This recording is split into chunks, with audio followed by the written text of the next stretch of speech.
All right. Hello. Hi. Hey, Pat. Yo. What's up, man? You ready for the New Year's episode? Let's do it. All right. Let's close this out. I'm ready. All right. Last episode before the year's over. How are you? How are things? It's been a while since we talked. It's been, we pushed it back a couple of days. We usually talk weekly. But it's been okay. Just working, not quite as much as I hoped, but I am working, trying to enjoy, the past holiday, Christmas season. It was pretty good. How about you? Your last week? It was okay. It was all right. My car broke down, but it tried to start after I had shut it off. Right. After I had heard some rustling for a few days. The zombie car?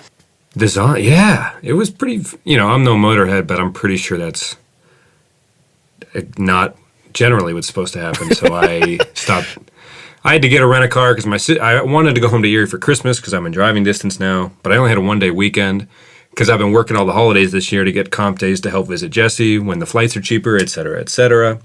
Mm-hmm. So I was working on Christmas, which wasn't even the company holiday. They made the company holiday Monday, so everyone who actually had to work on Christmas Sunday didn't get the bonus, and they were just there on Christmas anyway, so people that weren't there on Sunday but were there Monday could get the double pay, and that felt kind of strange.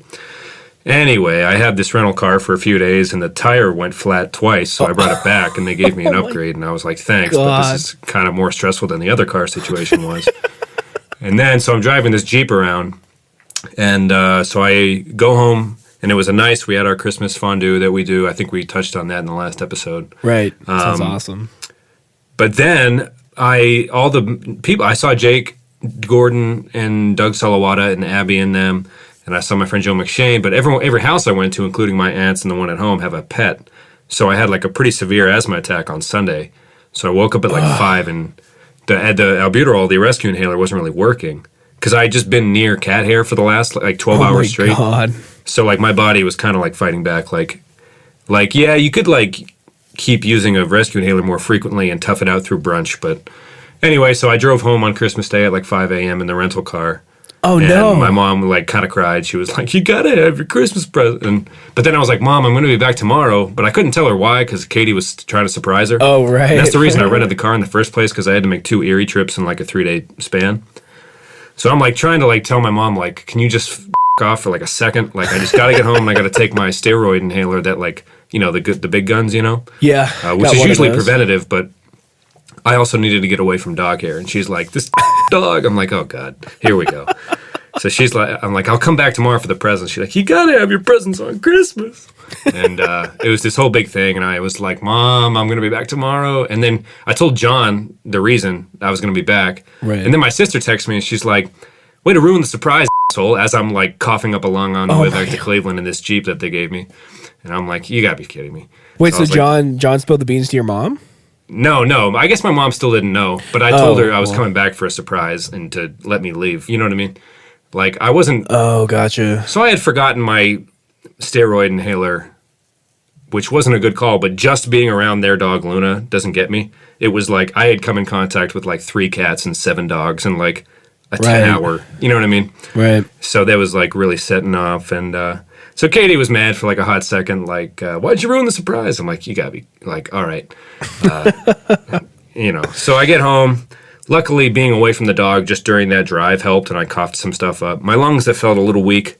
I don't know if there was some trauma or something. I don't know. Having asthma is weird. Every once in a while, you have this pretty bad attack that kind of reminds you how close you are to it getting weird. But we all Skyped like we had planned with Katie for the gift opening. And although now that I had to return the car and I walked yesterday. I was only on 3 hours of sleep because I had gone home again to see Katie. Oh, my God. And that's when I saw Doug. Anyway, I was on 3 hours of sleep, and I returned the car, and I ended up walking and I'm going to take the bus to work for the next couple of days. But, it's pretty cold. But I could choose to take the car in now and just swipe the credit card, but I don't want to get too deep in that hole because I haven't had a credit card for very long. Anyway, my lungs just felt kind of weak yesterday, so I took a sick day today just because I was like... Hopefully sleep fixes this, but if not, that could, you know what I mean? Right. My chest hasn't quite felt so, I don't know, something weird about it this time. Anyway, to answer your very simple question, it was a pretty good Christmas. not the best, I guess. Right. And do you feel better after taking a day off? I woke up pretty good this morning. I feel like felt like phlegm that needs to come up that isn't coming up or something. And then you start to feel every bone in your chest just to see, and you're like, wait, is that my regular start? And then you get all paranoid. You look at WebMD, and you're like, pretty sure I'm going to die. You know, and then you're like, I don't know. You just, I don't know. I feel like everybody does that, the WebMD freak out for like a second. But I do feel better today. And I have the big New Year's visit with Jessie this weekend where I'm going for like 5 days. And she has a cat. So I'm hoping that doesn't I don't dive right back in to a tough scenario. Yeah, good luck with that. Do you have like Claritin or anything? Does that help? Yeah, that helps with the itchy eye stuff. But like prolonged exposure to the dander that sets it off, it's tough for the rescue to really fight against that, you know? Right. Like if you go to somebody's basement to watch a movie and it's moldy, and then you leave and you're like, puff, puff, phew, you know, glad we're out of that, you know. But if you're sleeping there and living there, so, you know, hopefully we'll have a bunch of activities that keep us, excuse me, away from... sleepy boy. Enough about that, though. Yeah, I have asthma and it's not that interesting. But, it was a good Christmas. And how was yours? It was fine. I woke up on Christmas Eve feeling really sick. Slightly itchy throat, which just got worse and worse every day. And it's a full-blown, I don't know if it's like a cold or like strep throat or what. I lost my health insurance at the beginning of this month, so I can't even afford to like check 26? Out what the deal is. No, my mom retired. So Obamacare was doing me pretty good up until last month. But also, so we have this we have a down blanket that we got couple years ago, and Levi, we got him some toys for Christmas, and he was playing with one on the bed, and he kind of accidentally ripped the blanket open, and turns out I'm allergic to down, and it looks like it snowed in our room. I mean, there's feathers everywhere, man, and they don't vacuum up too easily, so I've been trying to do a combination of using the hose to suck them up and also roll tape on the floor, but I couldn't find any thread to sew it up, so we just threw some packing tape on it. But probably ain't gonna lose the blanket though, right? What was that?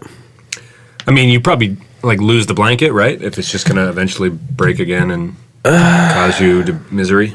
Yeah, I'm not sure. I know it's pretty expensive. But the combination of those two things I've been feeling really kind of icky. I probably sound super congested. It's, if I sneeze or blow my nose, you don't need to address it. I can just edit that part out. Well, the episode I was sick, I was definitely hacking all up in the listeners' faces. So sure. Luckily the hate mail has been limited to 0.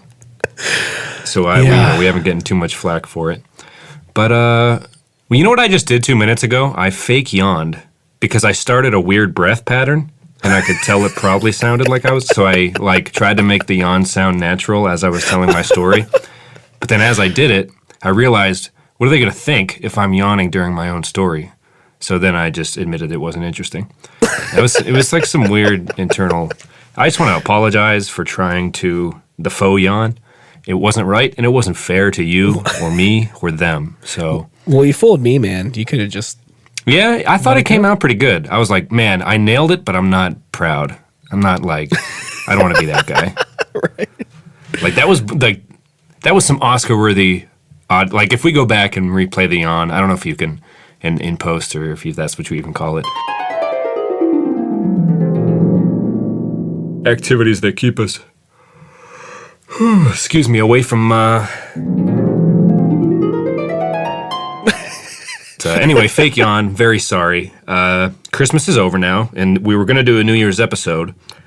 And mainly kind of what we wanted to build that around was the ultimate looking forward. We've kind of been talking about the moves and these new cities and the current and the past and what's led up to the moves. But a new calendar year is upon us. Or will be soon. This is the 28th. of December, and we wanted to try to round up some resolutions, or at least some ones we've made in the past, and maybe if stuff we haven't gotten to. I guess I'll ask you if you want to go first or second.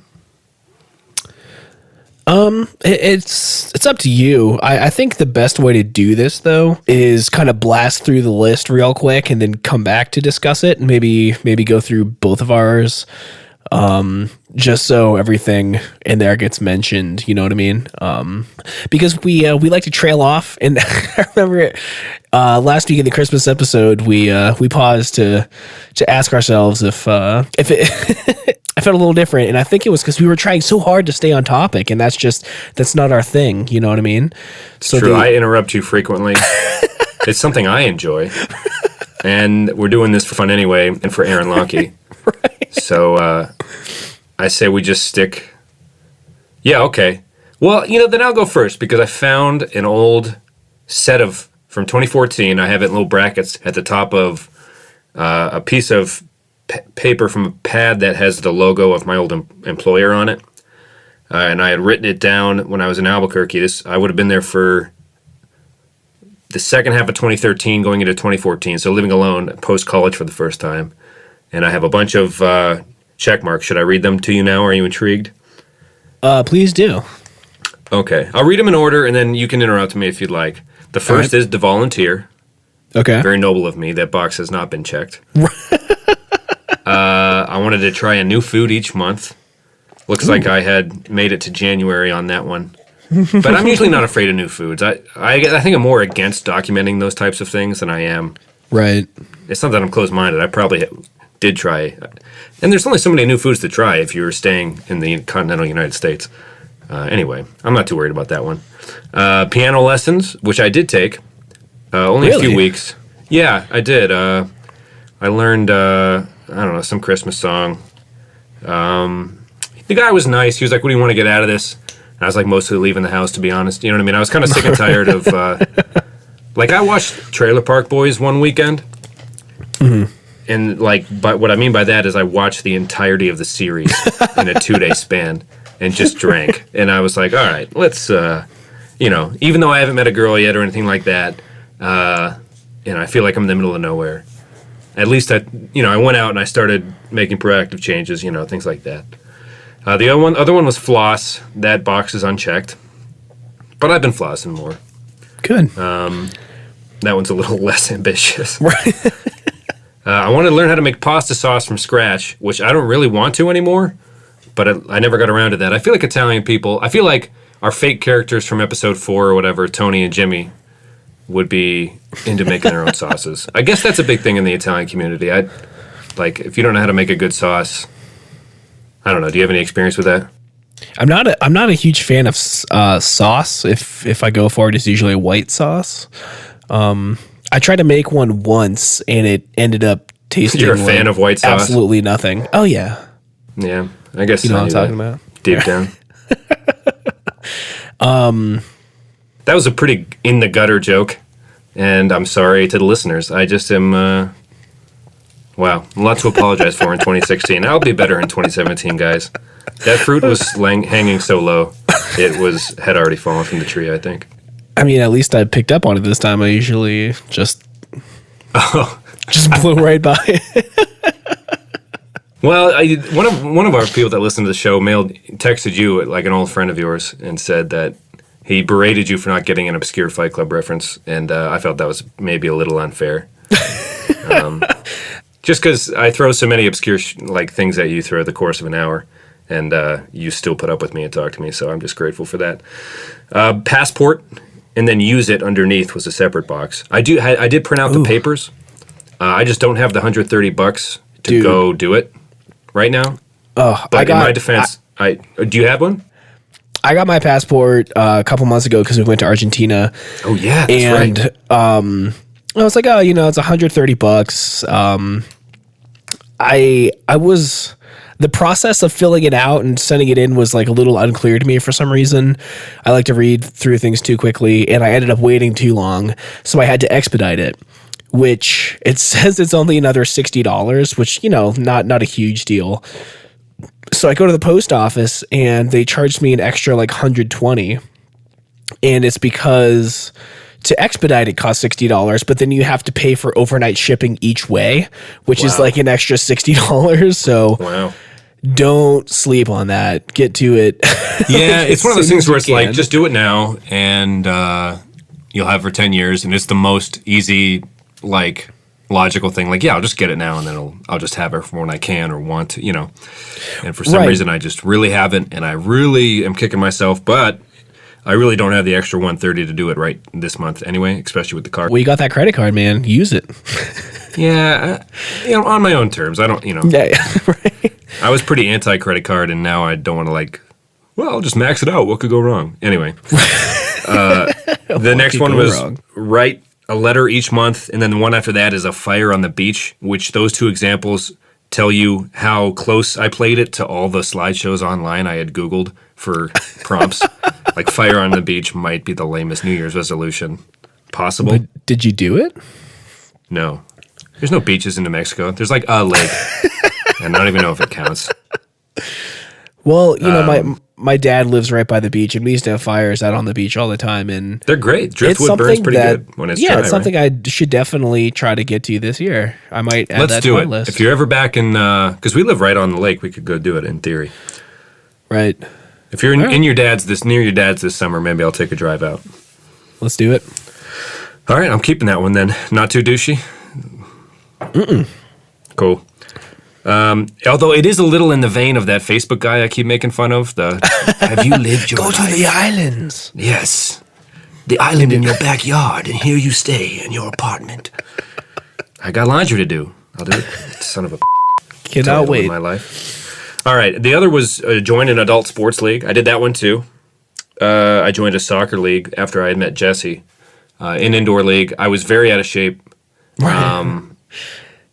And yeah, I did pretty well.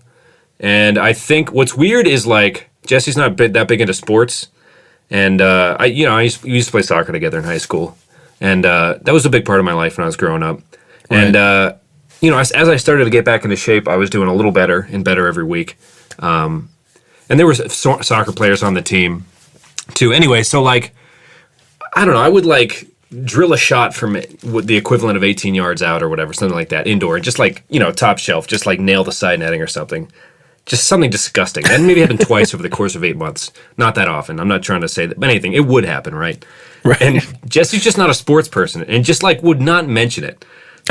And I don't know how to bring that up with her. Like, you should be freaking, I don't know. Like, I feel like such an asshole. Like, expecting this, like, hero's welcome home or something. Like, I made a good goal, you know. I don't know.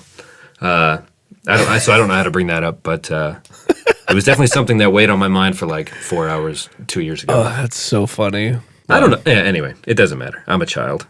One was read the Constitution, which I don't really want to do that anymore. But at the time, this was way pre-Trump. This is 2014 still, and it was just a lot of, like, you know, people are like, you know, the regular people on, you know, the right and the left would be talking, and the people from the right wanted to stay true to it. So I guess at the time I wished I would have had a better understanding of what it said and how out of date it might have seemed to the average reader. But I did not get to that. A barbershop shave is on that list. I've always wanted that. I haven't gotten one yet. I take it you haven't either because your beard has been long for years now. Well, you would be wrong then. Oh, shit. Is it awesome? Well, so I was going out for a job when I was still in Virginia, and a good friend of mine was a barber at this, like, really nice shop in DC. Like, haircuts were like $70 there. And he just hooked it up. He never charged me for anything, which is sweet. And so I'm going for this job. I kind of have this, like, outgrown mohawk kind of deal going on, and he trimmed up the back so it looked a little more respectable. And he didn't shave my full beard, but he shaved, like, the neck beard, you know? He shaped it up with the straight razor and stuff, and the hot towel on the face, you know? And I'll tell you what, man, I mean, he did obviously a great job. Like, the dude knows what he's doing. But it just reminded me of when I was like 17 before I started growing the beard. I would shave for like no reason, like I didn't really need to. But my face would break out in like the worst acne or I don't know if it was like razor burn or acne, but they looked like pimples, like my entire face. And that happened, man, all on like the lower neck. It was just like straight 16-year-old acne going on, and it hurt for like a week. Yeah. Is it from the fact that it was a one razor thing? Did he do something wrong, or? No, that's just always happened to me. No matter like if it was a regular razor or an electric one, the straight shave did it. It's just my face is super, I don't know, sensitive. Which is sometimes when I'm having like shaving, I don't know if it's dry skin or allergy or something. I can feel that if I shaved at that moment, it would be red for like 2 days. You know what I mean? So sometimes I grow kind of a quarter beard, or like a little scruffle, just because I know the alternative would be worse for some reason, even if it's a nasty small amount of hair. You know what I mean? Right. It would just be, I don't know. Do you want lumpy red, or do you? Ooh, nice. I had forgotten you warned about that, and now I'm just excited to be a part of something. I guess the listeners are too. Nobody's, wondering, I guess, about that nose blowing. But I'll edit it out. That's gross, man. We're all in on something, and that feels nice. It's like a sense of community. Like we're all hoping for you to get better, and it's like, I'm sure you were holding it for a while. It's been 20 minutes, so that can't. Yeah. Well, anyway, poor baby, poor tummy. Oh, that's okay. Little baby. I'm gonna eat some soup. Little puppy. Sorry. Yes. So the next one was get the band back together. What band? And maybe jam. The one we were in, or at least maybe see Zach. We've seen each other since then. We haven't done anything musically though. The next few are kind of similar. Write a book or finish an album or something. At the time, I think I had played some songs for you that were kind of. I had just finished reading the complete history of SNL or whatever. Right. And I had written a few songs loosely based on some of the early cast members or something. Anyway, we should. I don't know. That's kind of a constant pursuit, is to try to be creative, right? Should we link to your SNL song? Probably not. Should we give that a Aaron knows where to find it. Aaron knows where to find it. It's a good song, dude. Yeah, it's snappy, I guess. I had it in my final portfolio for that's right. audio recording school. I think I eventually took it out because I did the backup vocals in it, the harmonies, and I did some kind of destructive editing on it, and it didn't go well, and I couldn't. There's something that I edited very poorly, and then I couldn't fix it. Well, there's a part of the song, in Toy Story when all the aliens are like the claw, right? It's the same voice looped. We accidentally, your background vocals on one of the parts at the end, it was just you and not the both of us. So it sounded like an army of you saying the lyric, because there was like a break in the instruments playing, and it was just vocals at that point. Right. And it was just like a lot of you. That had to be tricky for you, editing that part, to like just hear yourself like, hello, that claw. Chevy go, Chevy go, Chevy go, and oh, Johnny blow, Johnny blow, Johnny blow. Anyway, so some creative pursuits. I don't know. There's a lot of half-baked stuff I have in my Google Docs that nobody really sees, and I don't really spend too much time on. But and then I had a Bruce Springsteen songbook at the time, back before I sold my guitar before the Cleveland move. Again, this is my first year in Albuquerque. My first big purchase was a TV and a guitar, and I wanted to learn Jungle Land, the final track on Born to Run. Because it had a lot of chords that I don't know, because I don't know that many to begin with. Right. But I have not learned that yet. So there's a lot on here that I have yet to do. Yeah, man. Well, maybe it can just roll over into this year. Yeah, the first one on the list is to volunteer, and after this latest election, I figured however you feel about whatever, sitting around and not doing anything at all probably is pretty counterproductive. So I sent in an application to Big Brothers Big Sisters. Yeah, and, cool. Yeah, they have like a meeting on January 8th, and I'm going to go and train to do it and try. It's only like a month of like a day out of every month of your time, so it's really not. It doesn't take much to do probably, I don't know. Anyway, we'll see. I was hesitant for a while, but Jesse kind of got it on my radar because she wanted to do it, but they don't really need girls as much as they need guys. So I was like, right. Anyway, so I figured I'd put my money where my mouth was and give that a try. Yeah, I thought about that when I was a little younger. I think I might have either been like freshman year of college or just going into high school, for some reason, I was just like really moved to try to do that. And I guess it was fleeting. I don't know. I never really pursued it too much. When I wrote this list, I had emailed the city of Albuquerque to volunteer to walk their Humane Society dogs. Oh, yeah, I did that. But then I was like, that's like the lamest volunteering ever. I mean, I guess pets are important too, whatever. I'm not as much of a bleeding heart pet guy as some people. But to me, that was like, yeah, let's make a difference.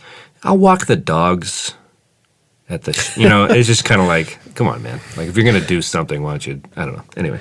I think my resolution last year was to volunteer, and I was working with the SPCA down by my house, and I did the training. I got like certified for the little thing, and then you kind of like made your own schedule. You signed up for when you wanted to come in, and I was dealing with a lot more anxiety back then. And I feel like the open-endedness of it, like, come whenever you want, I started thinking, like, well, what's not enough? What's too much? And then I ended up just never coming because I was, like, freaking out thinking that, like, it wasn't going to be the right time to go or, like, I don't know, man. I way overthought it, and then I never ended up going back after I got certified. But it's weird how easy it is to just fucking bail. Yeah. Like, I'm looking at this list. Something as simple as, because there's been times when I was in Albuquerque where I had definitely had the money to get the passport. I feel like it was a big step just to print out the papers like 2 months ago. Yeah. And something as simple as, like you said, like you get to a point where you've sent that email or you're interested, and then you just don't, like it's kind of scary how easy it is to like feel so passionate one day, and then after a night of sleep, it's just like, it's hard to carry that energy forward and really go, I don't know. This isn't a hot take at all. I think I say that once an episode, but I don't know. Like that resolutions are fucking hard, man. It's tough to stay, and keep at something. Right. Well, what we can do, I can type up, I don't know, an Excel sheet, put something in Google Docs, publish it, and try to hold each other accountable for it. We're holding our. Oh, damn it! You are fucking. This is an ambush, is what this is. I didn't know we were going to do that, you son of a bitch. And now that we're recording, this is going to go out there. I thought we were just going to, like, lollygally, just fucking talk, make some lists, try to get a few laughs out of it, and here you are wanting to better yourself. And that's some bullshit, quite frankly, Tom. So I can feel us growing apart, and this is just, I don't know. This was sneaky. You're, Well, it's going to be our listeners to hold you accountable. You can, have them check in on you. They can tweet at us. Let us. I can just lie to them and tell them, yes, I have been flossing. You could, but then you'd go to hell, right? Yeah. Well, I could try to make a new sauce, but what if it's bad? Does that count? Like if I look up a sauce recipe and make it? You can't learn without failing first. Yeah, what's that Adventure Time thing where it's like, sucking at something's the first step towards being kind of good at something, man. So insightful. Yeah, it's fucking heavy, man. I think I might try to do the sauce thing too. That sounds awesome. Megan likes it when I cook, and I don't like. I mean, I think it's weird to say like I don't know how to cook because like whatever. Just you don't know what to cook. So I do like my pasta. So maybe I'll work on some sauces. Barbershop shave. That I think you should treat yourself for New Year's. I feel like if I got the barbershop shave but didn't actually end up volunteering at all, that would be some bullshit.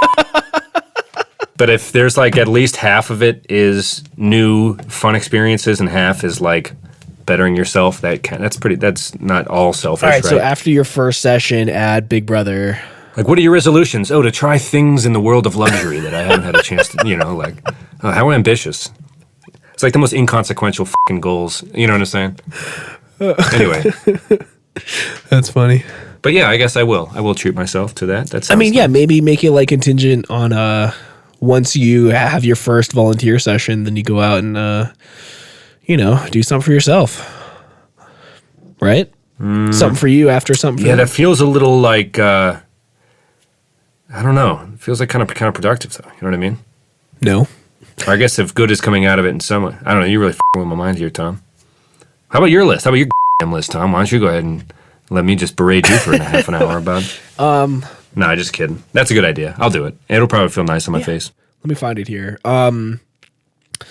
So last year, or this year, 2016, was very transitional. I feel like I went through a lot of personal growth and self-realization. And I didn't really intend for any of that to happen.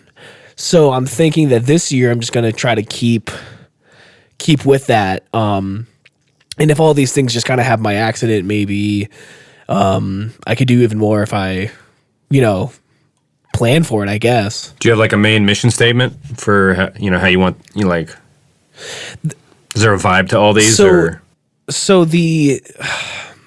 I've never really done New Year's resolutions because I just know from the get-go, I don't really give a shit. Like, it's just you're telling yourself something to like feel better, like you have a goal, but you don't really care. Like for the past 3 years, I was going to lose 20 pounds. But like, dude, whatever. I'm not actually going to do that.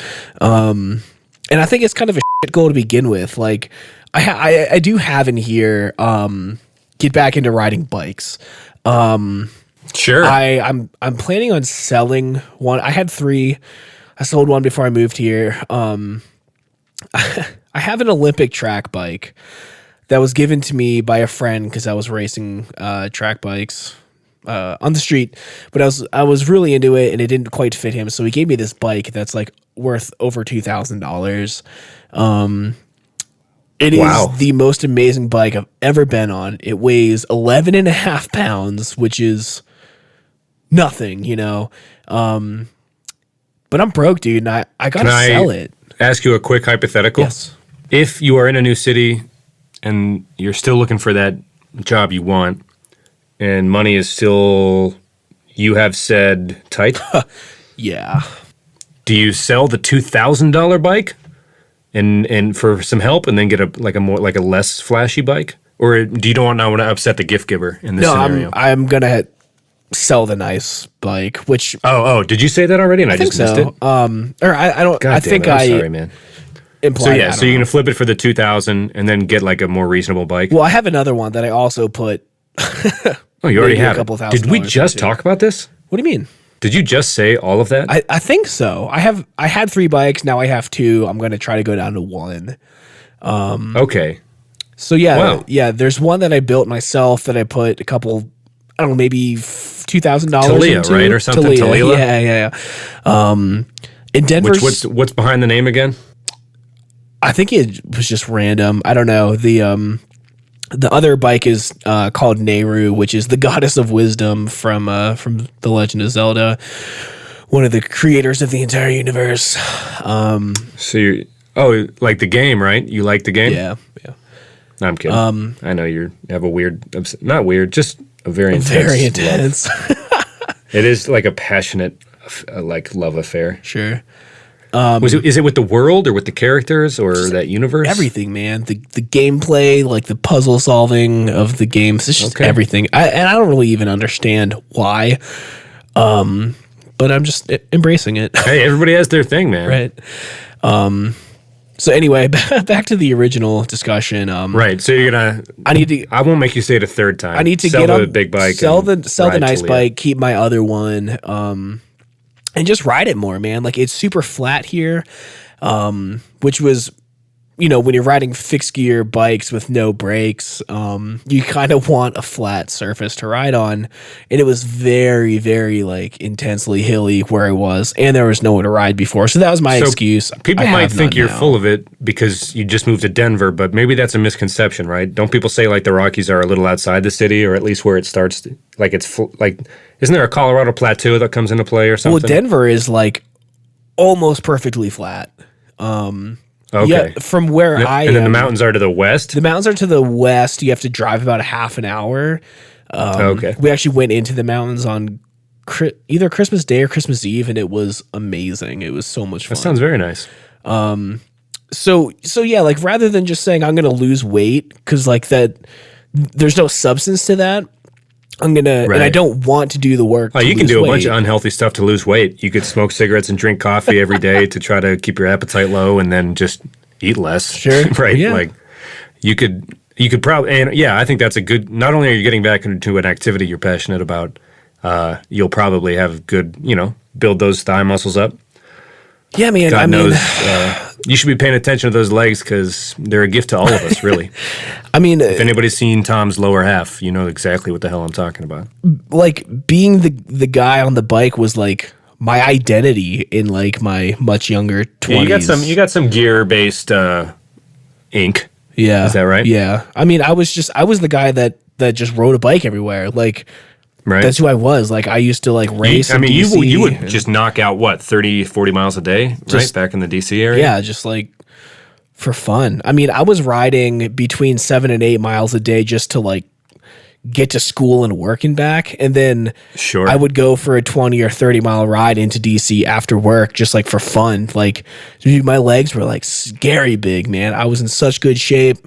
I'm not like a fat piece of shit. No wonder that girl Noah kept creeping up into your apartment just to see if you were down to get freaky. Dude, I found a picture of me from 4 years ago, and I was like doing some goofy thing with my legs, and I'll have to put that in the show notes, man. They were impressive, man. Like Do you lift at all? No.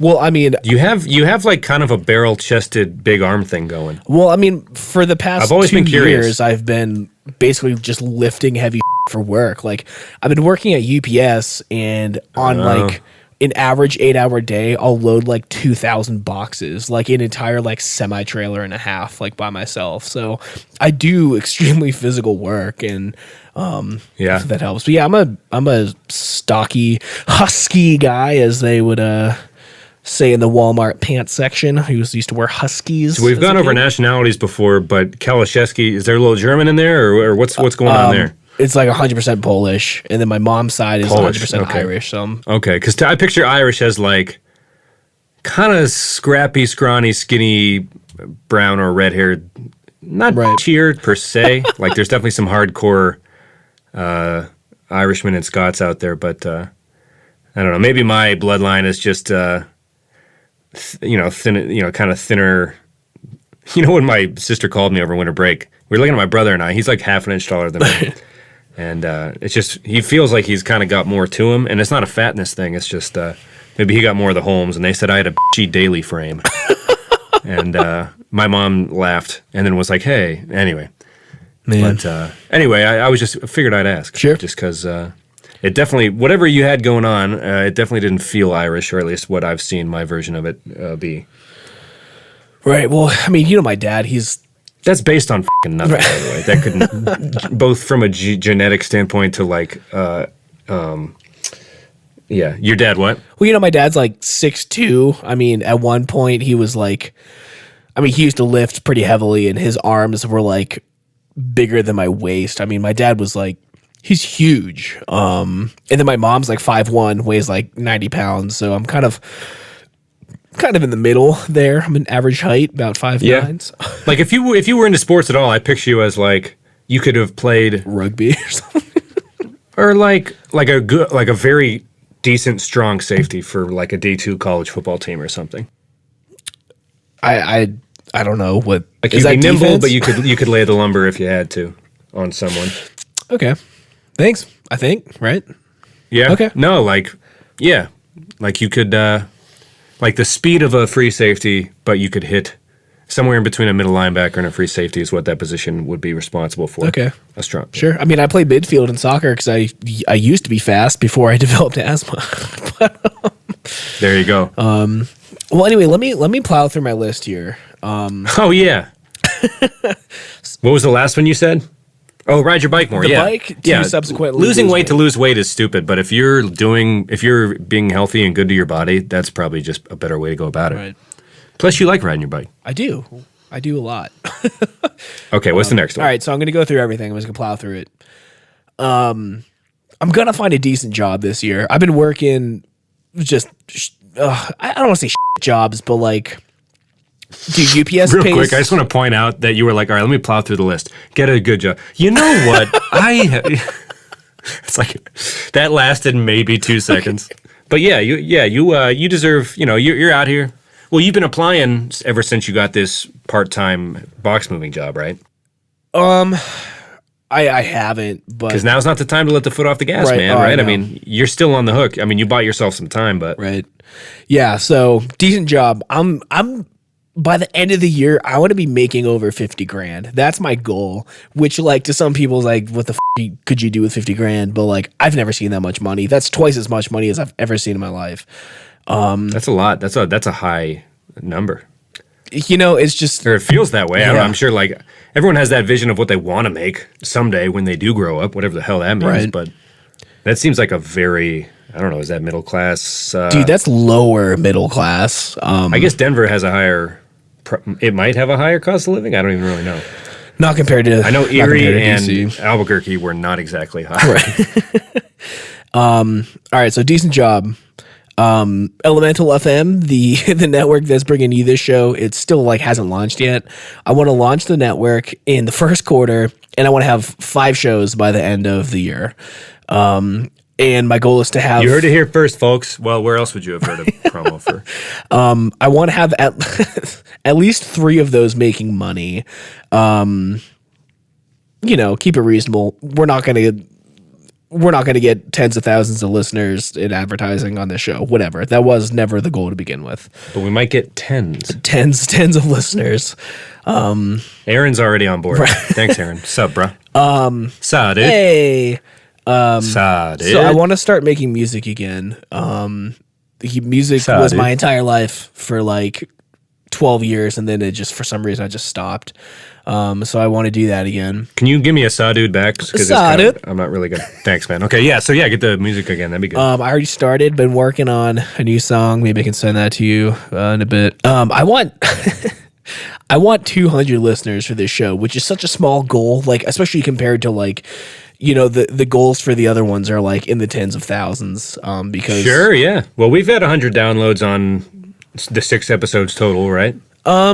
Which again isn't very, but it's not nothing. yeah, it's not nothing, and we appreciate every Doug single one of those. Salawato, while we were home, said, "When are you going to have me on?" So I said, "We've never really even toyed with the idea of having a guest." So So there's a lot of business, you know, related. yeah, well, this is your things. thing, right? You need a job, and this is your. I mean, this is your new life. This is your rebirth. Right.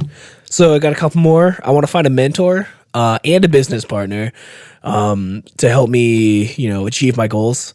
I want to make an investment by the end of the year. In, I don't know, Buy some municipal bonds, dude. stocks, something. I think at some point I would like to, you know, Buy some land, once my dude. investments make a little more money for me, start doing some real estate stuff. I mean, you can start small. I mean, I guess municipal bonds might be a thing from like the 40s, but you can still technically do that, right? I don't know. I mean, looked into it. It could be an asset. Sure. Buy a Denver municipal bond. I did my first blog post, which is kind of chronicling my journey to figuring out what the I'm doing with this network. I listened to a lot of like entrepreneur podcasts, and they talk about their journey. And I think one of the most inspiring things is hearing these people who own or who like were the founders of like multi-million-dollar companies being like, I had no idea what I was doing in the beginning. I lied to people to get jobs. I made shit up, and like it worked out. And, you know, just it's really inspiring. It makes me feel like, well, you know, if they can do it, I can do it. So I'm just kind of like trying to openly talk about like, this is what I'm trying to work on. These are the things I don't know enough about. I'm going to try to come back to the next post with answers. You know, even if no one reads it, it helps me with Could it. you see yourself shifting gears away from the podcast thing if you see another opportunity to start a business? I don't know, man. Or do you already have like a little bit of invested here? And what if somebody wanted to buy it from you? At what point would you sell the network, the rights to it? No, dude. This is the dream. I want to be the guy behind the wheel. You know, putting out some good stuff for people to listen to. You know, the original thing, like it's so much more, or I want it to be a lot more than just like the podcast. Like, you know, I want the host to cover these like niche kind of like nerdy markets, and then have like, you know, really form a community around the podcast where, people can come and talk about and like meet, people even just virtually and discuss, things that they're interested in that like, they might get like picked on about in school, like if someone's really into the Lord of the Rings or something, like that's pretty dorky. And like, there were things that I got made fun of in high school for things I was interested in. And it would just be nice to have like somewhere where they can like feel safe and like kind of call home. And, I want to be... Based on our conversations, though, it might be like, well, I might, okay, so I'm 16 now and I'm 26. This sounds pretty bleak still, so hopefully the other shows will inspire a little bit of hope, maybe. Right. No, I'm just kidding. We're bettering ourselves. Not that it was that bad to begin with. Right. But, I have really high hopes for a lot of the other shows that we're doing. This one's just for fun, man. I just want to talk to my friend, you know what I mean? Yeah, deal with it, everybody. So the blog is, I want to... Should people know about this blog? Should we tease it? Yeah, it's on, if you go to www.elementalfm.com/blog, you can see the first post. It's basically just my vision for the network and what I'm trying to do. And then if we get into more selfish goals, I want to drive a Tesla. And I want to play more Zelda Breath of the Wild than anyone in the entire world. Those are my two selfish things that I get for just myself. And actually, to talk about the Tesla, one of the first things I did when I moved, like test drive? Yeah, like I just want to drive one. And one of the first things I did when I got here, I went on Craigslist and I put a post. I forget what the title was, but it was basically like, yo, I love Teslas. I've never been in one. Will someone please let me ride in their Tesla? And this dude actually called me and he was like, yo, I have a friend who works at like a Tesla place. Maybe he can hook you up. And I got like really weirded out pretty quickly and never called him back. But like, I want to ride in a Tesla because my goal for 2018 is to own one. So baby steps, you know what I mean? Yeah. But I feel that. So that's, that's kind of my... So if you play more Zelda than anybody, wouldn't you like be able to play professionally or something? Aren't there leagues for stuff like that? Not for Zelda. No, not for You're not going to be the new esports sensation? I wish, man. Some of those dudes make pretty good money. You could get written about in Slingshot Esports magazine. Ooh, I don't know what that is. It was a cheap plug for my buddy Joe Ragazzo I had lunch with the other day. Oh, nice. I went to college with him. He worked at the newspaper at OU. And he works he used to work at Talking Points Memo. Anyway, he started this esports magazine. And kind of like you were saying, he didn't know much about any of that stuff. And he just kind of started a magazine. And he got some funding for it. And he's just trying it. Anyway, I was just like, it's good to see an old pal. So I figured I'd throw him a plug, let Aaron go check it out. Yeah, man. Link in the show notes. Sure. Also, I feel like I say that a lot, and I know that when I started listening to podcasts, I had no idea what they were talking about. I still don't. I think I've misused show notes in like in the wrong way after hearing you say it. Okay, so let's clarify a little bit. We have notes. We have a shared document that we both... That's what I've been calling the show notes, but I'm wrong. So we both write notes in that so we can come up with topics. Those are just our notes. The show notes, if you're like in your podcast player of choice, I know in the iTunes one, if you click the three dots on the bottom right, you can click view full description. And there's a little description of what the show is, like what this episode is based on, and then pretty much anything we talk about, like if you mention a picture or a video or like our song choice of the week, there will be a link in there that you can click on and instantly see what the we're talking about, since, podcast is all audio. Since both of those have notes in them, let's come up with a new name for what we call the notes we make that we share at the beginning. It's called the doc. How's that sound? I don't like it at all, really. Quip. The quip. We'll call it the quip. Quip? So we use... Yeah, that's fine. That's fine. Well, okay, we'll call it the quip. So we got the quip and we got the show notes. The set list? No, that's douchey. That's not I'm sorry, everybody. I'm having such an off day, and I'm just sorry about it. Keep making noises. I think it's going to be funnier than it is, and it's not. So now I feel less confident, and I'm doing it more for some reason. And I just, God, it. I'm sorry. Also, if I say God, are you going to bleep both, or just the God, or just the?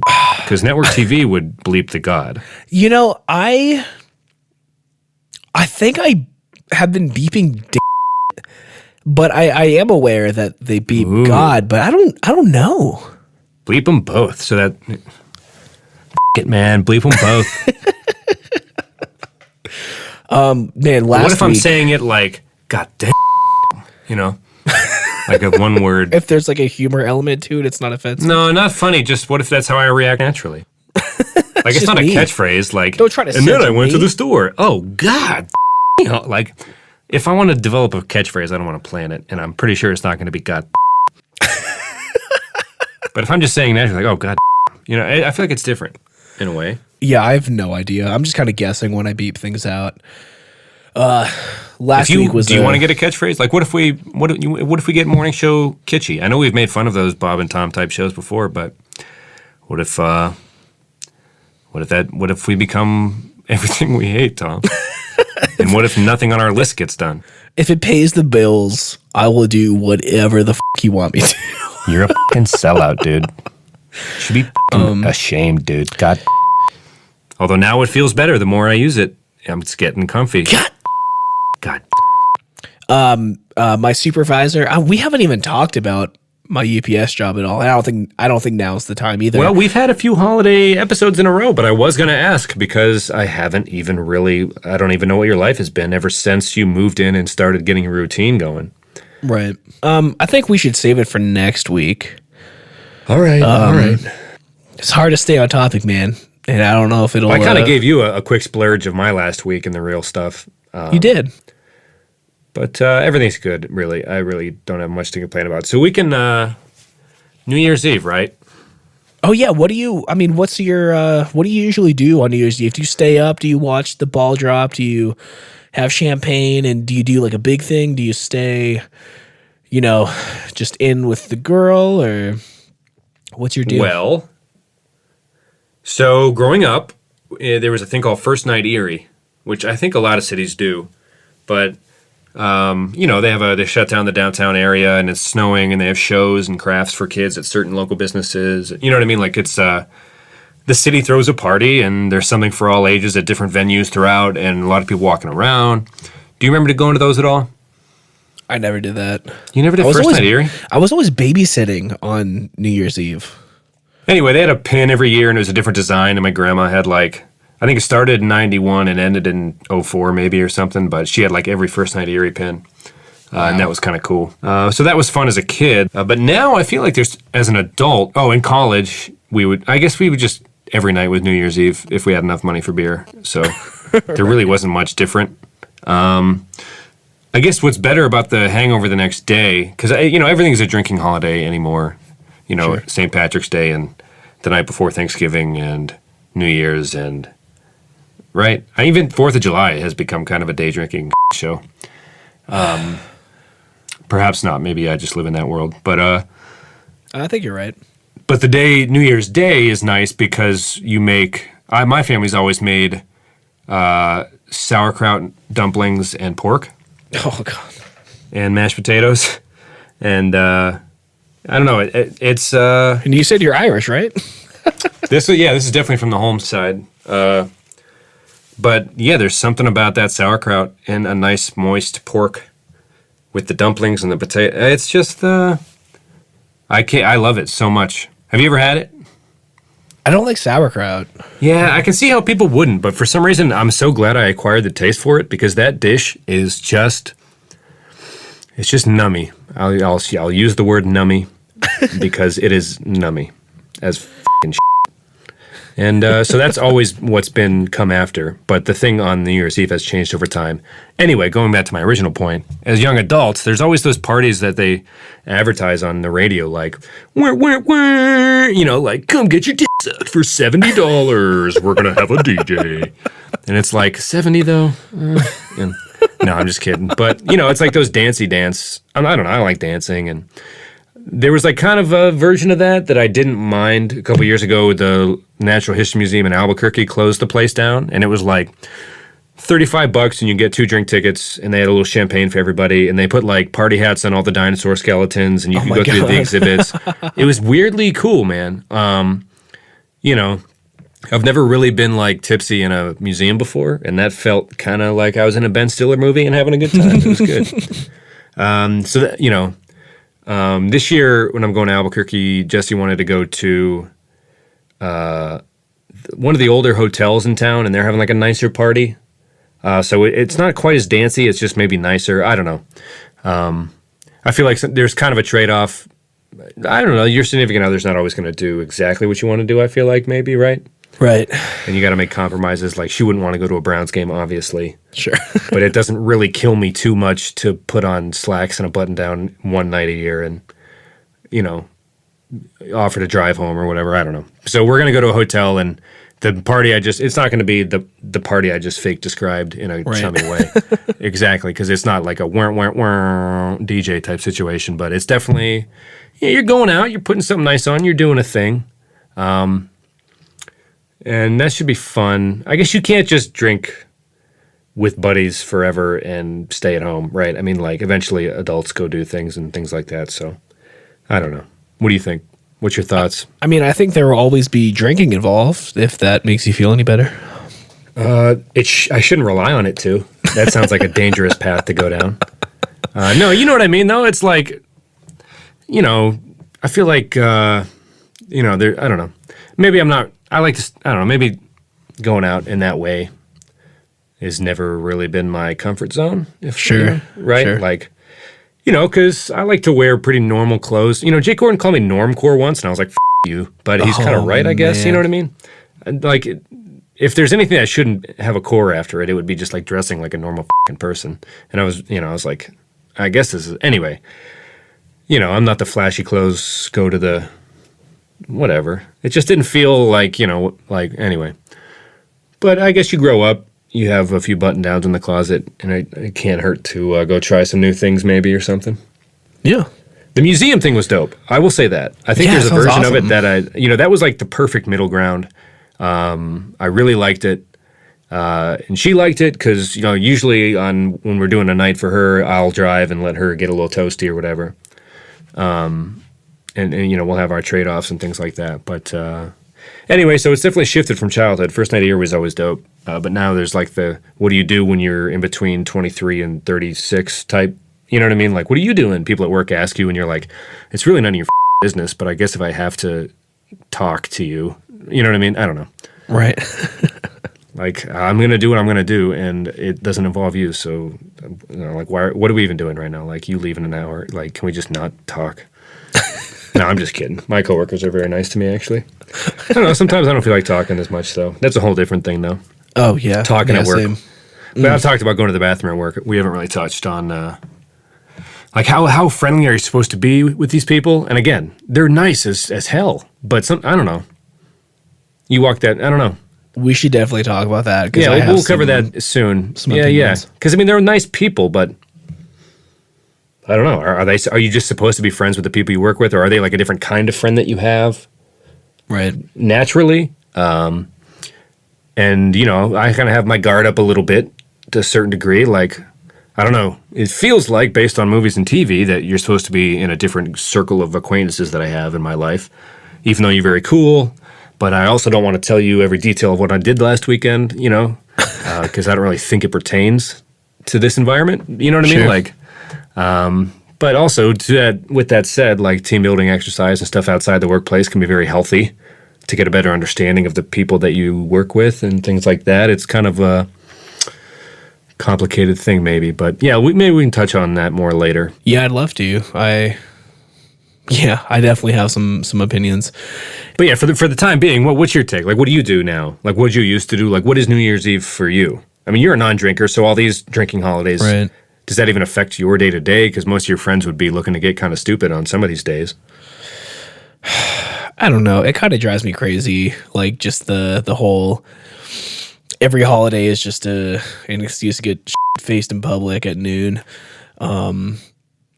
because I try to like not let those things affect my life too much because I feel like they maybe shouldn't, but it gets in the way, I mean, yeah. Hopefully, Zach and I haven't gotten faced in public at noon very often because that seems like you've something went wrong. First of all, maybe for a St. Patrick's Day parade or something, or maybe 4th of July. But yeah, if you're already drunk at that point in the day, then you probably, I mean, you're going to have liver disease, right? Can we just jump ahead and assume that? Well, when I was like 19 through 21, 22, I used to go out like all the time with friends like from work, and they would all drink, and like we'd go to like shows or like go dancing or whatever. And I was like really into like just going out dancing, and I didn't drink. I'd be the one at work at 5 a.m. with like a half an hour of sleep, and I loved it, dude. But anymore, like, I don't know, man. I don't like sweating in public. My knees start to hurt really bad. Yeah. So I feel like I don't really like sweating ever. Yeah, if I'm being real honest. That's true. But I feel bad like when Megan and I first started dating. I feel like maybe she was interested in me under false pretenses because at that time I really liked going out, going dancing and stuff. And I don't know, dude. My whole like attitude kind of changed, and I never like really want to go like dancing anymore. But we definitely do have plans to this New Year's because I was kind of a grump last year. I didn't really want to do anything. We ended up like leaving wherever we were at like 11:30 because I like worked all morning and was exhausted. But I think I have off New Year's Day and New Year's Eve. Do you mind if I come back in a minute? Sure. Okay. Hello, listener. I'll use this time to say that if you're interested, you can tweet at the show. It's @_reminiscentfm. You can follow us there. You can follow the network let me double check that. @elemental_FM. There you will see updates of all the ongoings, all the future show launches. There's a lot planned for early 2017. And check it out. And just tweet at us and, let us know who you are, how you found us, why you're listening. If you like it, if you hate it. You can tell me that you like Pat better because I know everyone does. That's fine. Womp, womp, womp. All right. I forget where we were, and I am very sorry for what just happened. We don't have to include this part, obviously. Oh, that's fine, man. It's fine. I don't remember what I was saying either. You were a grump last year, and yeah. So I was super grumpy last year, and I guess I should put on my New Year's goals just to be like more social this year because, man, I just really avoided. I avoided like every social situation last year, and I don't know, man. I definitely know that I need to like meet new people because I'm in a city where I don't know anyone, and I'm trying to meet the kinds of people that will inspire me to achieve my goals for this year. Could take some piano lessons, dude. I don't think that's gonna happen. I did those once, but I think we're gonna go dancing. We're gonna get dressed up. I think she's gonna put on a lot of glitter makeup. Megan, that is. She gonna hog it all, or do you get to wear some too? I might put some in my beard. I don't know. Put it in your armpits a little bit. Get a little funky. Maybe. I'm vowing to have fun this year and stay up all night. What? Or at least till midnight, dude. Well, I mean, yeah, that's what I mean. That's late, dude. I go to bed pretty early these days. But yeah, man, I mean, 2016 was kind of equal parts really okay and really bad. So I have higher hopes for 2017, at least with the things I can control. We all know who's going to be president next year. We'll try to look beyond that and make the most of it, I guess. But yeah, man, I want to be a friendlier dude. Like I kind of went a whole year without really talking to anyone, doing much of anything. And, this show is kind of my attempt to get past that. Like, I mean, stay in touch with my friend. Well, I gotta say, it was probably a good first step. Maybe the second step would be a little more ambitious than catch up with an old friend. Although I appreciate it. Right. But you should go you should get out. Join an adult sports league. They do have a kickball league here, and I always thought that sounded fun. There's a lot of things that I want to do, and it looks like I'm going to be working 2 jobs here pretty soon. And have you considered an adult sports league? I'll think about it. Tom, have you? I was going to be like a resolutions robot there for a you should. It's tough making friends in a new city, dude. Well, I don't know why my phone keeps making noises, but we both went from, you were a new kid in school in junior high. We covered this in the second episode, but it's fucking a thing that is, when you're in your 20s, is kind of some bullshit, because like it kind of comes back to that paying attention to coworkers thing a little bit, because it's like you in junior high had to be like the new guy once, and we both went to academy, and we meet a whole new group of friends, and it's very fulfilling when it's over, but it's a very long process. Like, my favorite movies are this and my colors, and you're like feeling it out. I did it at OU, and I have and those were all very fulfilling experiences. And the people I met in Albuquerque, this was like round 4 or some shit, and they're all very nice and good and kind. And you're doing it again here in Cleveland, and it's like, I understand that eventually if I have kids, I'll meet their parents, and it will probably never stop. But I feel like, Right. I'm sympathizing with you a little bit. It's hard. Like, the whole movie "I Love You, Man" kind of is that premise. Like, I just want to go on a meaningful excursion with another person, and it's what are you supposed to use those sites where it's like join a hiking group? I feel bad. If there's people who are on Albuquerque's Reddit subreddit who were willing to go on a hike with me that one time and very nice to invite me, and I blew them off. I'm sorry if you ever hear this. Oh my God. I'm really sorry. I just didn't go. I was just like, it'll happen. I don't know. I was just like, I don't want to use the internet. It's one thing to like sheepishly try online dating, or just to not sheepishly, whatever. Who gives a shit how you do that stuff? It's none of my business. But like, it was another thing. It felt like another thing to do it for friends or something. I don't know. Well, I've joined a couple like meetup groups, which is... Yeah, that's what it's called. Meetup.com or something, right? Right. And most of them have been like business focused, or I actually went to one. There's a place called the Tinker Mill down here, and it's actually really cool. They have like all kinds of like electronics things, and they have like a wood shop, and like there's a person who like teaches jewelry making. And I wanted to be around people who would help me learn new things. I've been interested in like DIY electronics for a while. Ooh. The place is super far away, and to become a member, it's like $50 a month, but then you have like full access to their shop. Like, I'd have access to a wood shop again. And I feel like most of that would be for like entertainment purposes, and I've just really want to focus on like the business stuff. Like, I tried to join a digital marketing and advertising group, and I was rejected from it because I don't have any previous experience in it. But like, I'm trying to learn, like there's a group on like learning how to code, and I've done a little bit of that on my own. But like, if I'm not around people doing it, I'm not going to continue with it.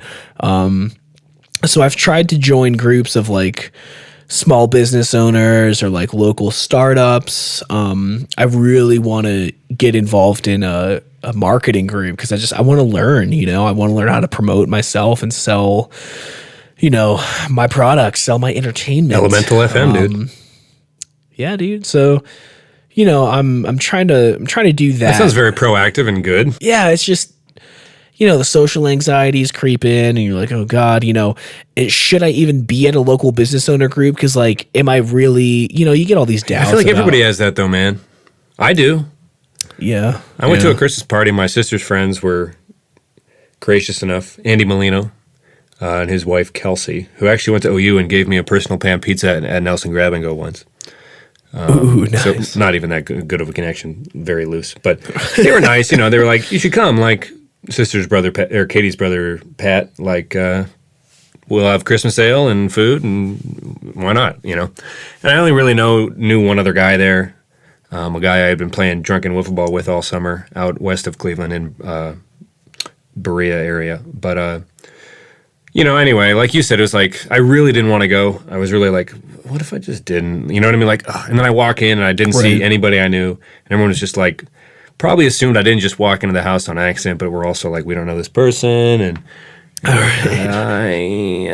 know, Andy, I don't really, but I'm here now, you know. Yeah, that's my nightmare, man. Oh, man, it sucks. But then, like, it was a decent evening, and it was probably, you know, staying at home that night would have been a huge mistake. I don't know. He went out on a limb to invite me anyway. It wasn't like he was having a blast. It's not like we go back. You know, he was just being a really nice guy. Right. Luckily, the acquaintance I know best, Bruce, was there half an hour later, and, you know, I got to at least kind of. But, you know, I had made some friends down. You know, oh, what beer did you bring? Oh, it's out of Cincinnati. Some friend turned me on to it. Like, oh, cool. You know, nice. Oh, who?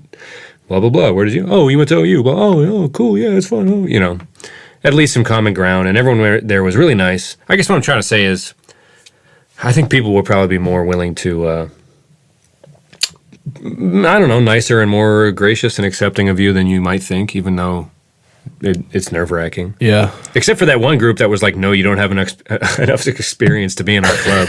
Those guys. Like, can I just come? And just like, I won't talk, I swear.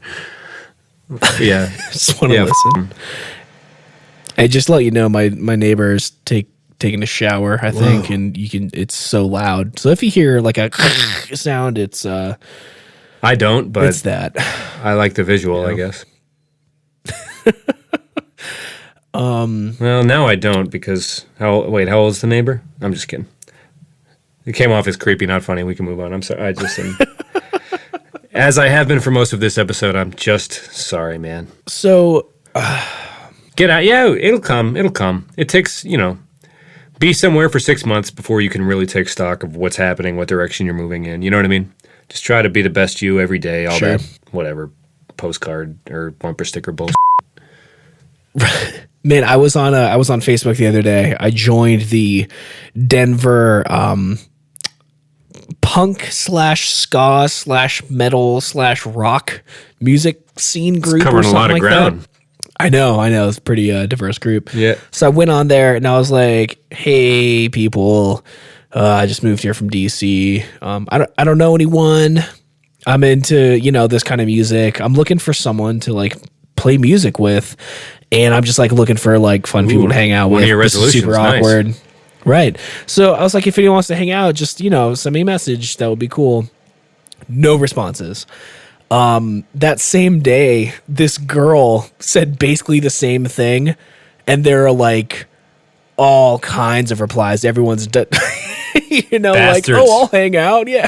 That's some fucking bullshit, dude. You could make your Abby a girl, or make it Megan or something. Yeah, well, yeah, and like Megan, like always trying to be supportive. She's like, well, how about I post in the group, and I'll get people to hang out with me, but really, it's just for you. She's like my wing girl, my friend wing girl. So you two are pretty close. I'd say so. Yeah, just a little bit. We have a mattress payment together. You know, it's it's the real deal. I didn't even know you could do that. Dude. I can't wait. Well, I mean, we spent like, I think we mentioned it was like $1,600. Yeah, we did a segment on the new mattress. It's going to be a good one. It sounds like it's almost paid off. I'm very excited about that. That's going to be another $45 a month. I don't have to pay. You have to say, God. You gonna sleep comfy? No, I don't like it. I still don't like it. I got to find a new one. All right, we'll work on it. All right. If anyone out there has any suggestions, yes, we are in need of catchphrases. We have already ruled out God. And there's probably anything else than that is still in play. So good. All right. Cool. So, Aaron, tweet the show. @ _reminiscent FM. Nice plug. Link in the show notes. Yep. In the real ones, not the notes that we've been looking at, which we are now calling the quips. Oh, also, I think you're full of in saying that you're not much of a dancing guy, because I vividly remember you, me, and Zach at Mad Rose Tavern in Arlington tearing up. And not only that, I think the two of us were also at U Street Music Hall, and we had the entire dance floor. We opened up a circle, and we shredded that man. Okay, Was that not you? Okay. Give me a fucking second to defend myself here. True. If it's with you and Zach, and nobody I'm related to or really knows me, okay, and we're just doing our weird dance thing, where each of Fair us enough. delve into our, and that is a blast. You're a big fan of the Charlie Brown dance. Yeah, like versions, just all kinds of weird. You know what I mean? And the three of us, it's like a performance art piece or something. Just a really nonsensical, not rhythm based, and that is a lot of fun. Kind of frantic. Because I'm not the type of guy that's like, oh, once I get a few drinks in me, you can't keep me off the dance floor. It's like a few more drinks, and I'm just like more aware and like emotional about how I don't want to. You know what I mean? Like, no, like I fucking get, oh god, oh, It's like my cousin's wedding. I'm like making a scene, ruining everybody's time. It's like, can you just do the fucking YMCA? We're not even asking you to stand up. It's like, yeah. No, that actually never happened. Maybe it did. I don't want to talk about it. But yeah, when it's me, you, and Zach, there's something. We do a good, and people like laugh because it's funny. I feel like we've perfected whatever we do over the last few years or many years. It's like a very nonsensical, but it fits together even though it looks awful for any one piece of what one person is doing. Right? Is that fair? I'd say it's fair. Yeah, but together it's this like weirdly, it's like this amoeba of just strange, like think it's half Elaine from Seinfeld, half Charlie Brown Christmas special.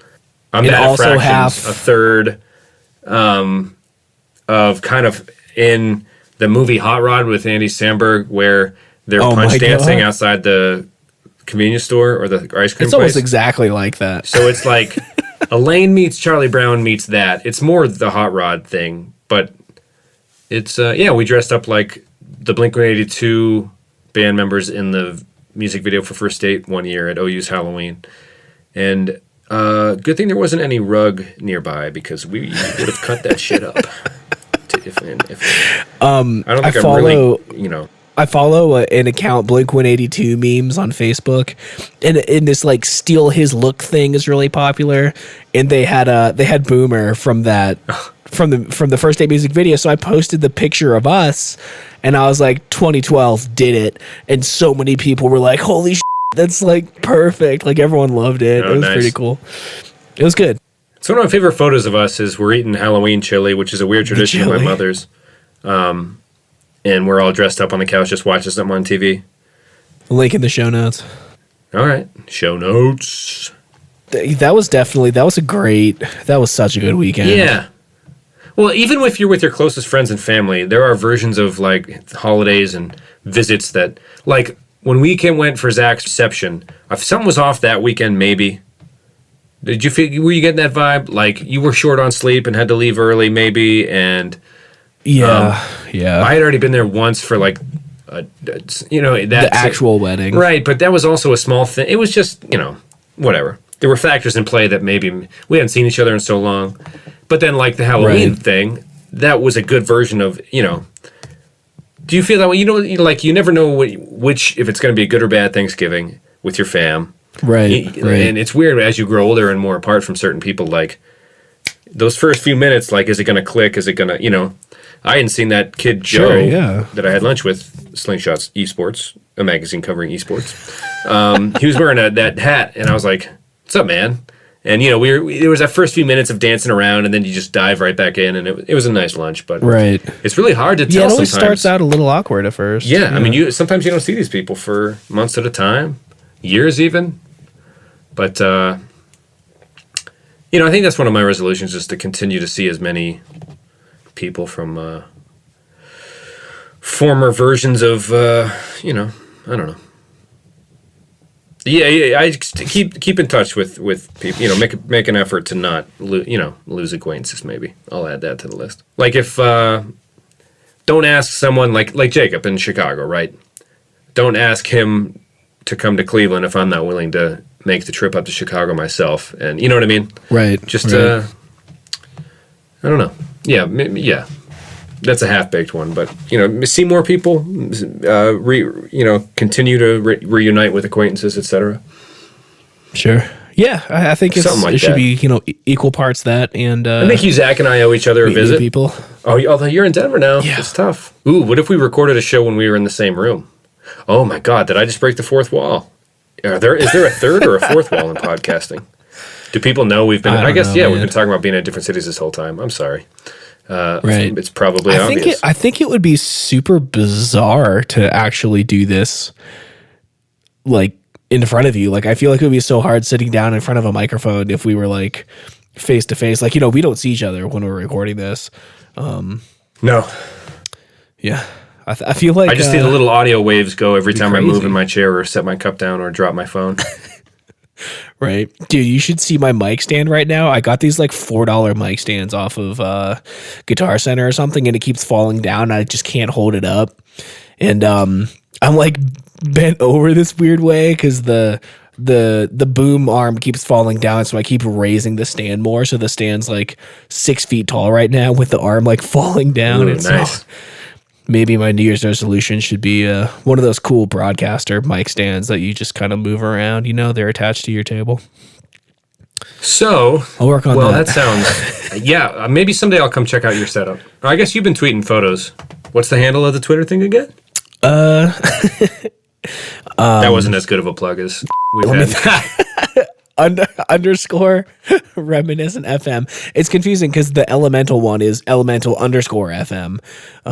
So I'm trying to keep straight which one's which. Okay. So any more on New Year's that we haven't covered? I think we've covered most of what we wanted. We have some pretty I know I have some pretty lofty goals, some reasonable ones. And we'll keep track. We'll keep track. I think I need to start. Right. We'll have some updates. Maybe we'll have that spreadsheet document. Maybe keep track of some of them for realsies rather than just kind of bring it up. Oh, real quick. So maybe you already said this. Where are you going to go dancing? You're going to get it all glittered up and shake your thing. Where at again? Oh, we haven't really looked into it yet. Okay. Somewhere in Denver. But you're going to go out. You're going to make a night of it, and that sounds fun. Yeah, I'm looking forward to it. I hope I feel better. I'm really. My head's just in a fog, man. I'm so stuffed up and it's hard to sleep. You drink fluids and get plenty of rest, Tom. For sure. What was I going to say? Oh, yeah. So, yeah, Jesse and I, we're doing there's like a set price for a ticket to get into one of Albuquerque's hotels, nicer historic hotels. And we're having a couple of friends that we met that we used to work with that are coming with, and we're going to get a dinner beforehand and kind of going for it. And it'll be a nice evening, even though, I can only stay at home and do nothing so much, I guess. It'll be good. Right. It's kind of like your social anxiety thing, like, what if we just didn't, though? But it'll be good to go out and participate. And there's some friends I haven't seen in a while. And I haven't seen Jesse, obviously. So we're going to go have a nice date night, and it'll be real good. Good, man. That sounds fun. I'm pretty excited. Distance is, here's my once an episode soapbox, but, it wears on you. No fun. But do you want to move on to our the music stuff? Because the next episode, if we talk anymore, we might delve into getting back to the regularly scheduled programming. John. Do you want to do? You said you don't have a music recommendation this week, right? I don't. I have a book recommendation because, Tom and I are both from Erie, PA, and people might be familiar with the Pizza Bomber case, right? Anyway, my brother got me the book by the main FBI agent and the main newspaper reporter for the Pizza Bomber or Collar Bomb case. It's one of the few major cases in FBI history, or there's only a couple hundred for, ever since the FBI has existed, that have had this major case level status. Basically, there was a guy that showed up to a bank with a bomb around his neck, and there was a series, he went out to the parking lot, and the cops weren't sure if it was an active bomb, and they called the bomb squad, and he blew up in the middle of this bank parking lot in a shopping center near Erie's Mall area, out near Mill Creek by I-90 where it cuts through. Anyway, if you Google it, there's some pretty good, the Wikipedia page or whatever. Anyway, the guy who was the main FBI investigator, Jerry Clark, he grew up in Erie and went to prep, I guess. And Ed Palattella was one of the people at Erie Times News who covered it extensively. I don't know who sold the movie rights because there was kind of a tasteless reimagining of it a couple years ago. It was like a comedy starring Danny McBride, Aziz Ansari, and Jesse Eisenberg called 30 Minutes or Less, where a pizza delivery man played by Eisenberg has a bomb strapped to him. And they tried to make it funny, which I thought was kind of ill-advised.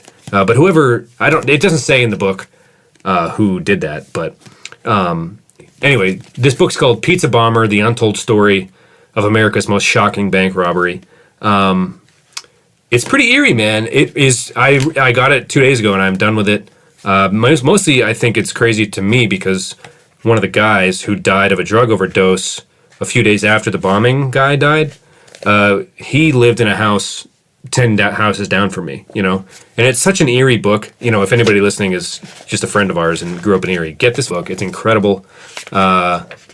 It's some stuff you didn't know. It was such a complex case, and it became this like lore in the city, right? Like you just kind of, I don't know. It happened in 2003. It was more recent than I thought. And the last person to get, charged or whatever was just in 2011. Marjorie Dale Armstrong, Ken, what was it? Anyway, read the book. It's great. I'm sorry it's not music. It's just fucking incredible. I forgot how huge of a case it was, how scary it was, how complex it was. There was like 6 co-conspirators. It was just weird. They all lived in these nasty houses with like, they were kind of all pack rats who thought they were, there was like this little group formed by this main part-time shop teacher in town who would sub at elementary schools. And they called themselves the fractured intellectuals, like the troubled geniuses, and they thought they were smarter than everybody. But they all had this weird flaw for wanting money and being evil, and all the characters are so compelling in it, even the investigators and the reporter. It's I could go on. I just finished reading. I just read the second half of it today, and it is it's like a real biography. It's not like the main guy who reported on all the stories at Erie Times News, or most of them, got together with this Jerry Clark who went to prep, who had studied at Quantico, and he studied for the DEA, or he was like all these law enforcement agencies, finally got his dream job in Pennsylvania. And that same year this happened.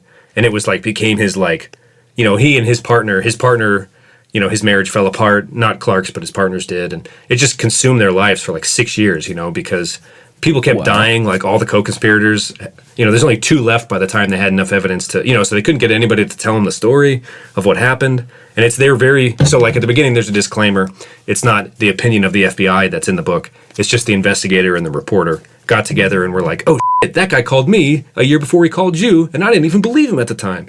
But he said he saw her driving the wrong way on I-79 that afternoon, And they're just like all these missed opportunities to like nail these people while they were still alive. And it is f***ing gripping, man, especially if you grew up in Erie or like thrillers or like crime at all.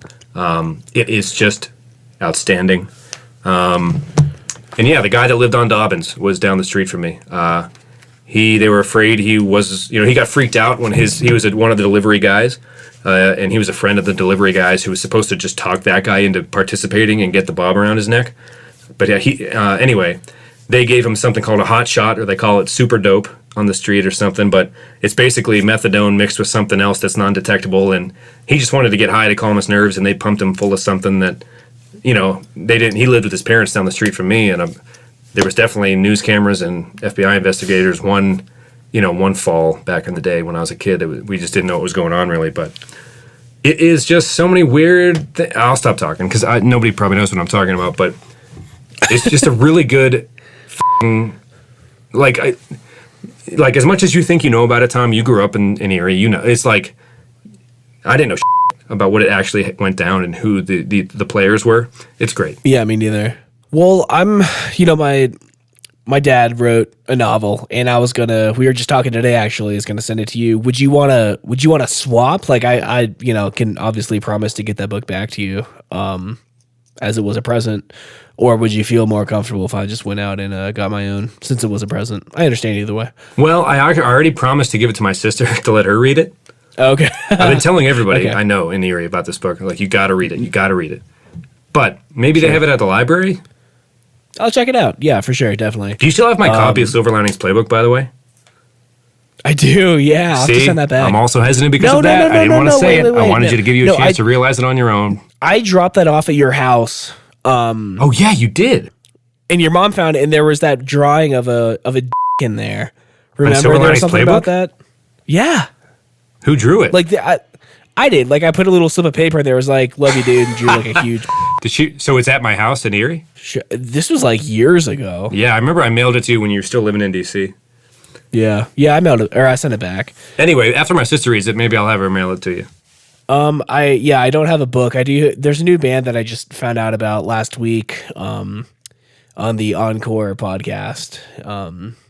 They're called Direct Hit.